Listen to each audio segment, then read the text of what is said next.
تیمی خێزانی سمارت لە کاتی هەبوونی هەر بارودۆخێکی لە ناکاو پەیوەندی بە تیمی خێزانی سمارتەوە بکە. تیمی خێزانی سمارت خزمەتگوزاریە پزیشکیەکان دەهێنێتە نێو ماڵەکانتان بە ئەمبوڵانسی تایبەتی نەخۆشخانەکەمان نەخۆشەکانتان بۆ دەگوازینەوە. تیمەکانمان ئەم خزمەتگوزاریانە پێشکەش دەکات: دەرزی لێدان، کانۆلادانان، شکرینی خوێن لە نێو ماڵەکانتان، تەداویکردنی هەموو جۆرە برینێک، دانانی سۆندەی میز و سۆندەی خواردن، چاودێریکردنی نەخۆش لە نێو ماڵ و نەخۆشخانەدا، گواستنەوەی نەخۆش لە ماڵەوە بۆ نەخۆشخانە و کلینیکی پزیشک، دەرهێنانی تەقاڵ، هێڵکاری دڵ، دابینکردنی هەموو پێداویستێکی پزیشکی.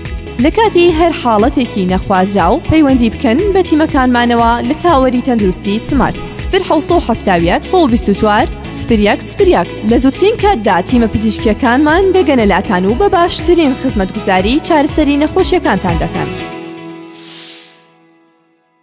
سمارت وەرچەرخانە.